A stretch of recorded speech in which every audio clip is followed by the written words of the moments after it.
Halo, assalamualaikum warahmatullahi wabarakatuh. Ketemu lagi di channel saya. Nah, kali ini adalah sebuah bentuk proses dari pengekliran atau anti gores ya. Ini adalah pencampuran dari anti gores tersebut. Untuk saat ini kita pakai anti gores auto gloss ya. Di situ kita pakai clear itu, dan untuk harganya clearnya itu sekitaran ya 100-an lebih ke atas lah. Untuk pengekliran atau anti gores sekelas carry pickup, dan ini carry pickup ini umum untuk sekelas anti gores tersebut. Untuk pencampuran clear dengan thinner kita 1:1,5. Untuk thinnernya sendiri setengah, dan untuk clearnya 1 liter. Setelah itu kita aduk, kita campur, terus itu kita aplikasikan seperti ini. Nah, untuk proses pengaplikasian tersendiri, kita step pertama itu kita hanya saur-saur saja ya, enggak kita langsung tekan. Untuk proses lapis pertama itu jangan sampai kita tekan, dan kita santai, dan jangan keras-keras lah intinya. Yang penting kita saur-saur dan sampai rata, jangan sampai terlalu mengkilap terlebih dahulu. Kenapa? Kita menjaga agar tidak cat-cat yang lama itu tidak timbul kembali dan mengkorok, atau bahasa bengkelnya itu ngangkat ya catnya. Nah, setelah itu lapis pertama kita saur-saur sampai merata. Nah, ini adalah video penyauran untuk lapis pertama ya, jadi tidak mengkilap. Nah, kita lihat itu tidak mengkilap sama sekali untuk lapis pertama, karena kita menjaga agar tidak terlalu bahaya untuk lapisan yang kedua dan ketiga. Nah, ini proses untuk lapisan pertama, kita saur-saur dengan merata dan lihat, nah tidak mengkilap ya untuk pertama. Dan untuk anti goresnya sendiri cenderung agak kental ya untuk lapis pertama, agar kuat untuk ketika kita tekan atau kita tumpuk lagi dengan lapis kedua dan ketiga. Jadi untuk lapisan pertama ini kita lebih kentalkan, yaitu yang tadi. Jadi lapisan pertama itu pencampurannya 1:1,5 ya. Nah, untuk ini untuk depannya, nah jadi tidak terlalu mengkilap untuk lapisan pertama. Intinya merata terlebih dahulu agar menutupi cat-cat. Untuk proses ini yaitu proses terakhir, jadi harus berhati-hati dan harus waspada, karena hal ini adalah proses terakhir dari pengecatan sebelumnya. Nah, jadi kita harus tahu cat yang layak untuk di anti gores atau tidak, itu harus tahu ya. Jadi ketika kita anti gores seperti ini, jadi benar-benar bagus ketika kita anti gores tersebut. Nah, ini penganti gores untuk tahap pertama di pintu ya.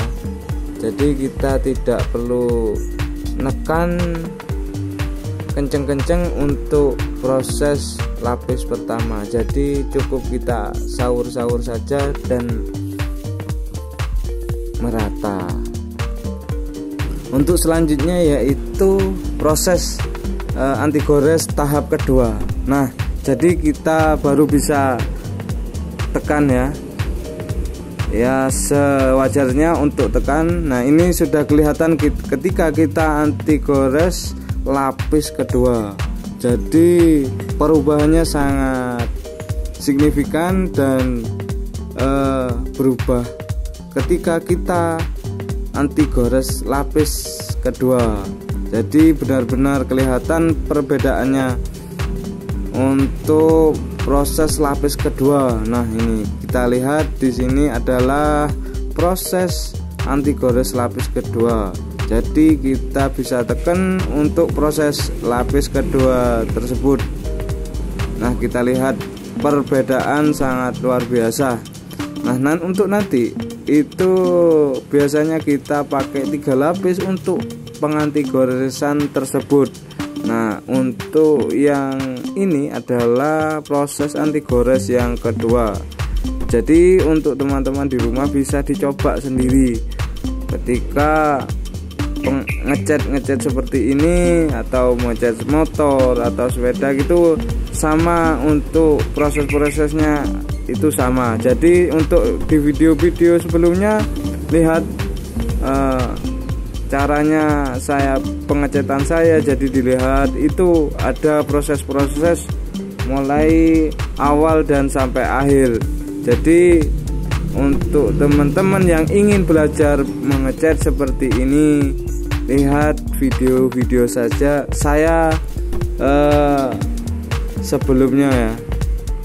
Di video-video saya sebelumnya itu banyak tutorial-tutorial tentang pengecatan, tentang pengekliran. Jadi untuk pemula-pemula yang ingin bisa belajar, lihat video saya yang kemarin-kemarin yang sudah saya unggah.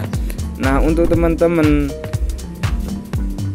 jangan lupa terlebih dahulu like, subscribe, bunyikan loncengnya agar dapat notifikasi dari saya ketika saya upload video terbaru. Jangan lupa ya, like, subscribe, dan komen. Kita lanjut lagi ke proses anti gores lapis kedua. Nah kita lihat kawan-kawan, ini yang untuk yang pintu itu baru pertama ya, lapis pertama. Nah ini tekanan lapis kedua untuk anti gores. Jadi perubahannya sangat-sangat signifikan, berbeda sekali dari yang pertama. Proses ini yang membuat mobil kinclong, mobil seperti kaca, ya proses-proses seperti ini. Agar kawan-kawan tahu, ini adalah proses dari pengecatan, adalah proses terakhir atau proses finishing. Nah kita lihat ya.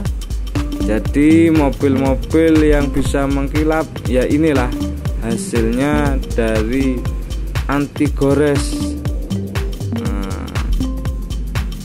Kita lihat ini lapis kedua kawan, sudah seperti kaca kawan.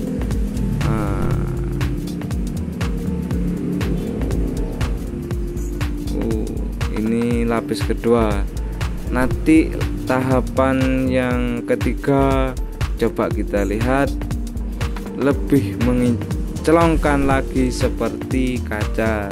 Jadi kawan-kawan yang belum tahu, yang belum pernah tahu juga gimana sih kok cat mobil itu bisa mengkilap, ya inilah prosesnya, pengkilapan atau proses anti gores atau pengekliran.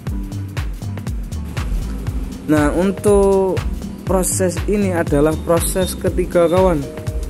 Nah jadi kita lihat proses yang ketiga itu apakah lebih kinclong? Ya pasti lebih kinclong, karena tumpuan, semakin banyak tumpuan anti gores itu semakin mengkilap seperti kaca kawan. Nah kita lihat ini adalah proses lapis yang nomor 3 untuk lapis tumpuan anti gores. Jadi perubahannya lebih lagi, lebih kinclong, lebih kuat dan lebih tebal. Ketika kita kena goretan bisa kita perbaiki dengan amplas, setelah itu kita kompon. Untuk ketebalan sendiri kita pakai 3 lapis anti gores. Nah, ini sudah baik untuk proses umum ini ya.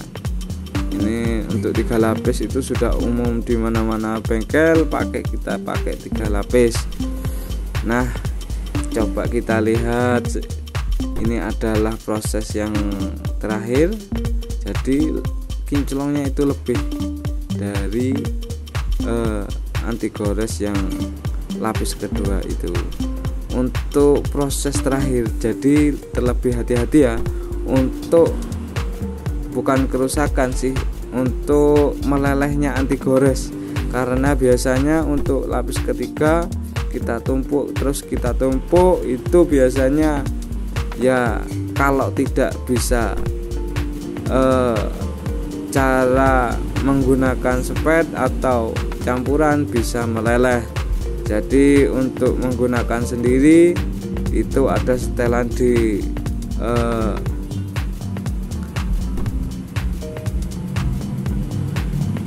spraygannya. Nah ini, kita lihat ya, anti gores yang lapis ketiga memang benar-benar sangat lebih dari yang kedua dan ketiga, seperti kaca, benar-benar seperti kaca.